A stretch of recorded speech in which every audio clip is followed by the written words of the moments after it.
शायद मुझे नहीं, अंकल को पछताना पड़ेगा। प्लीज आप मुझे यहाँ से जाने दीजिए। ऐसा कहकर अवनी दरवाजे से बाहर निकल गई। सौरभ ने रीमा से कहा, मुझे बस 1 मिनट दीजिए, मैं आ रहा हूं। इसके बाद वो भी अवनी के पीछे पीछे रूम से बाहर निकल गया। अवनी लॉबी में ही पहुंची थी कि सौरभ उसके सामने आकर खड़ा हो गया। उसने कहा, अवनी तुम इस तरीके से बिहेव नहीं कर सकती। अगर तुमने ऐसा किया तो मुझे तुम्हें मजबूरन अग्रवाल इंडस्ट्रीज से निकालना होगा।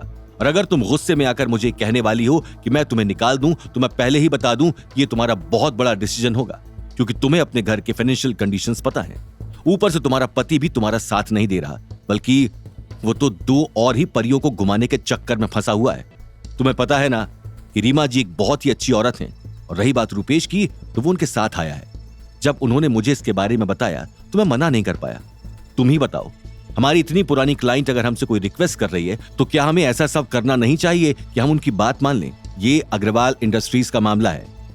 सौरभ को अवनी का चेहरा देखकर लग रहा था कि वो मान ही जाएगी, इसलिए सौरभ के चेहरे पर एक शैतानी हंसी आई और वो मन ही मन बोला, प्लान सक्सेसफुल होता हुआ दिखाई दे रहा है। सौरभ जिस प्लान के बारे में सोच रहा था उसके बारे में न तो गौतम जानता था और न ही अवनी। वो दोनों ही इस प्लान से बेखबर अपनी अपनी जिंदगी की परेशानियों से लड़ रहे थे। यहां गाड़ी में गौतम को थोड़ी राहत महसूस हुई, क्योंकि गाड़ियां अब थोड़ी तेज चलने लगी थी और वो तेजी से गाड़ी चलाकर आगे निकलता जा रहा था। उसने खुद से बोला, लगता है अब अवनी तक पहुंचना मुश्किल नहीं होगा। अब तो ट्रैफिक क्लियर ही दिख रहा है। अब मैं आराम से अवनी तक पहुंच जाऊंगा, बस आगे और कोई प्रॉब्लम ना आए। जैसे ही गौतम ने यह कहा, उसकी गाड़ी का बैलेंस बिगड़ गया और गाड़ी जिगजैग होकर इधर उधर घूमने लगी। ओह माय गॉड, ये क्या हो रहा है? अचानक से ये गाड़ी को क्या हो गया? इस वक्त गौतम की गाड़ी 80 की स्पीड पर चल रही थी और उस पर ब्रेक लगाकर उसे कंट्रोल करना इतना भी आसान नहीं था। गौतम की गाड़ी इधर उधर मुड़ी और उसने जैसे तैसे वो गाड़ी कंट्रोल की, जिसके बाद गाड़ी धड़ाम से एक दीवार के नजदीक आकर टकरा गई।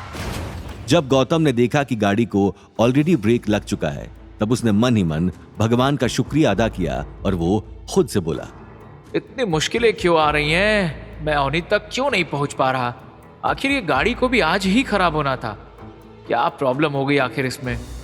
जब गौतम गाड़ी से उतरा तब उसने गाड़ी का बोनेट खोला, जिसके अंदर से धुआं निकलता जा रहा था। गौतम ने इधर उधर देखा तो उसे अपने से लगभग 20 से 25 कदम दूर एक कार मैकेनिक की दुकान दिखाई दी। वहां जाकर गौतम ने कहा, अरे भैया, मेरी गाड़ी को देखना जरा, क्या हो गया? वो देखो सामने खड़ी है। मैंने बोनट खोला तो उसमें से धुआं निकल रहा है। चलो मेरे साथ जरा। वो मैकेनिक गौतम के साथ गाड़ी के पास आया। उसने कहा, अरे साहब, इसमें तो लंबा प्रॉब्लम हुआ है, इसमें वक्त लग जाएगा। गौतम मन ही मन बोला, वाह, एक और नई मुसीबत। क्या करूं? अवनी तक कैसे पहुंचूं? वो तो मेरी कॉल्स भी नहीं उठा रही है, ना ही मेरे टेक्स्ट पढ़ रही है। Avni please pick up the phone यार। ऐसा बोलते हुए गौतम ने एक और बार अवनी को कॉल मिलाया, लेकिन उसका कॉल नहीं लगा।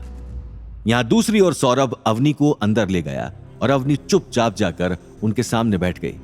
सौरभ ने माहौल में थोड़ी गर्मी लाते हुए कहा, सो एवरीबॉडी, रीमा जी को गाने बड़े पसंद हैं, इसलिए मैंने एक प्राइवेट कंसर्ट की टिकट्स खरीदी हैं और आई होप हम सभी को वहां पर मजा आएगा।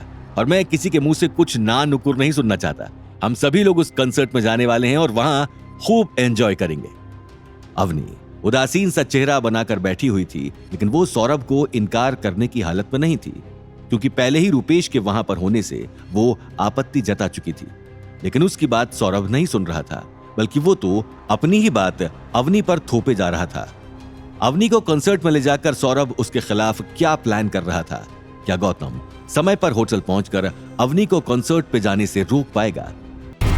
आगे की कहानी जानने के लिए देखिए अगला एपिसोड सिर्फ पॉकेट एफएम के यूट्यूब चैनल पर और रॉयल वारिस के सारे एपिसोड्स को सुनने के लिए डिस्क्रिप्शन में दी लिंक से डाउनलोड करें पॉकेट एफएम ऐप।